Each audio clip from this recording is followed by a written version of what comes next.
Praise the lord. ఈరోజు దేవుని వాక్యము పేతురు రాసిన మొదటి పత్రిక 5వ అధ్యాయము 4వ వచనము. మీరు వాడబారని మహిమా కిరీటము పొందుదురు. ఇక్కడ పేతురు రాసిన పత్రికలో ఈ వచనాలు చూస్తే ప్రధాన కాపరి ప్రత్యక్షమైనప్పుడు మీరు వాడబారని మహిమా కిరీటం పొందుతురు. కిరీటంకు ముందు శ్రమలు ఉంటాయండి. ఇక్కడ ఈ పై వచనాలు చూస్తే ప్రతి వాగ్దానానికి ఒక షరతు ఉంటున్న ప్రకారంగా ఇక్కడ ఈ వాగ్దానానికి షరతు చూస్తే మీకు అప్పగింపబడిన వారిపైన ప్రభులైనట్టుండక మందకు మాదిరిగా ఉండుడి అని ఉంటుంది. అంటే మనకు అప్పగించబడిన ప్రతి పని మనము ఇతరులకు మాదిరికరంగా ఉండి చేసినప్పుడు మాత్రమే ఈ వాడబారని మహిమా కిరీటము పొందుకుంటామని స్పష్టంగా అర్థమవుతుంది. చూడండి, ఇక్కడ లోకరీతిగా చూస్తే ఏదైనా పోటీలో ఏదైనా గేమ్లో విన్ అయిన వారికి ప్రైజ్ ఇస్తారు కదండి. విన్ అయిన వారికి మాత్రమే ప్రైజ్ ఇస్తారు.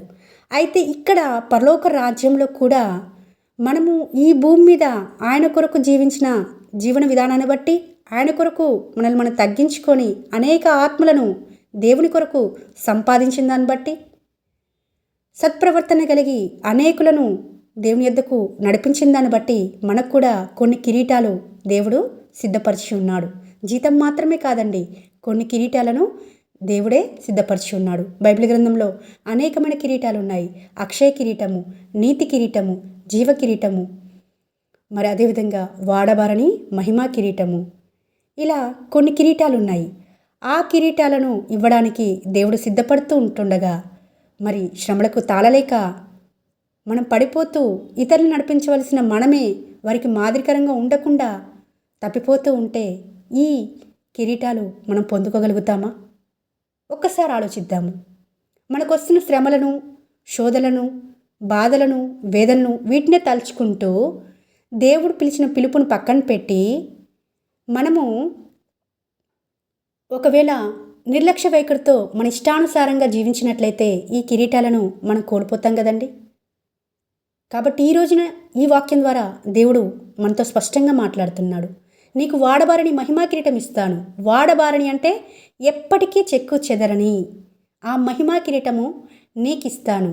అయితే నువ్వు నీకు అప్పగించిన పనిని నమ్మకంగా చెయ్యి. అక్కడ ఉన్న వారందరినీ మరి నువ్వు నడిపించే క్రమంలో ఫస్ట్ నువ్వు మాదిరికరంగా ఉండు అని దేవుడు స్పష్టంగా మాట్లాడుతున్నాడు.